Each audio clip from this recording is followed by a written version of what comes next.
Again, I want to congratulate Coach Kleiman and his staff. Adversity can go a lot of ways, and you can tell, and he'll never take credit, which is the kind of person he is, but him and his staff had really channeled adversity in the right way and made it a really special year, and all the best to them going forward. We're excited to be at home for Thanksgiving and want to wish everybody a happy Thanksgiving. We have got an excellent opponent coming in on Wednesday night, and to me, a true basketball fan, a mid-major basketball fan, Wednesday night is what it's going to be about at Shields Arena at 7 o'clock, and then turn around and play North Carolina A&T on Saturday at 1 o'clock. We're a work in progress, but I think we're working and we're progressing. We have some pieces. To me, where we're working right now is, getting a guy like Chris Kading back in the fold. Also, Malik Clemens, Kai Cabellas, guys that are new to our program, just getting them up to speed. And I've told them and had a meeting with them Thursday after our Wednesday game just to understand who I am so they can understand the direction that we're trying to get our program going. And patience isn't one of my greatest strengths, and that's not always fair, especially to the younger guys. But I think it's helped us in the long run of speeding up some things. Take some questions.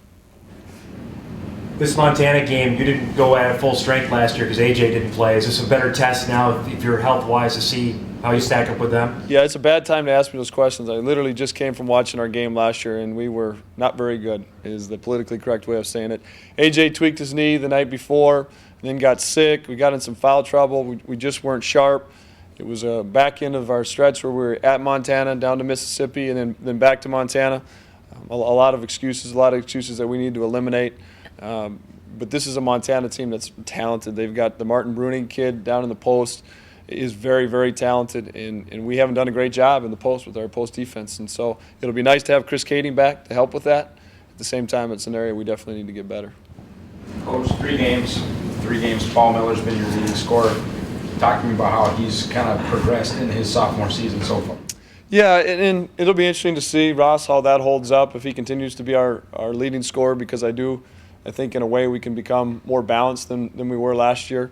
But also credit Paul. I think you can see he's gotten bigger, faster, and stronger in the weight room with Coach Miller and that program. And he's taken what's given to him. And again, I think the process for him and all of us to keep understanding is, and it's a luxury that we have, it doesn't need to be him every night. It can be some other guys, and that's all of us adjusting to new personnel. Again, going back to Kai and Malik, and we have some depth at the 5, and it's going to be fun and interesting to see how we continue to hopefully grow. Is Chris in shape? Is he in basketball shape? Chris is as well-rounded as far as a student. He's engaged, and nobody knows his body as well as he does. And that was, again, I don't know if you can ever be in basketball shape from the down in the stands, shuffling, backpedaling, jumping, until you're truly into it. And that was really our plan against Valley City, was to get him in there briefly. And our plan going in was 15 minutes. I think he ended up playing 13 minutes, which was great. But you could also see definitely on the other side of offensively some rust. And so it was good to get him in there. We'll continue to work him in practice here today and tomorrow, and hopefully increase his minutes as we go. You readily admit you're not the most patient person, but where are you pleased so far in those 3 games? Well, I think we're pleased from, we talk about it as being good, not great. We're 2-1. And we, unfortunately, had an opportunity at a Big Ten school, on the road, and let one slide. At the same time, when you take a brand new group on the road across the country, road splits are good, not great. I like our competitive makeup. We were back against the wall, down 9 with, I think it was 2:04 to go at Davis, and scrapped and clawed and fought our way back into overtime and really controlled overtime. And I also am pleased that we've been able to do those things without a guy like Chris Kading. Without Malik Clemens and Kai, being all the way up to speed, which, again, that's the part for me that I got to just sit back a little bit, bite my lip, and let them go through some mistakes on the court. You talked about how important it's been for Corey to accept his role and play within his role. How valuable is that for the young guys to see a senior step in and, he doesn't get all the credit in the world, but he just does his job every single night?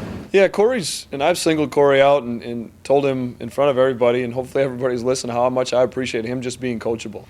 And that's not easy, and again, in society, a little bit of this, a little bit of that. Everybody wants their ego stroked here and there, and Corey's really accepted that. And you talk to a Malik, sometimes it's better for Malik to listen to Corey talk than it is to me, because Corey's been through it, done it, and that's nice to have that leadership. And you know, you go back to the Davis game. He's got 10 points, 10 rebounds. That to me is a really terrific stat line for Corey if we want to continue to grow.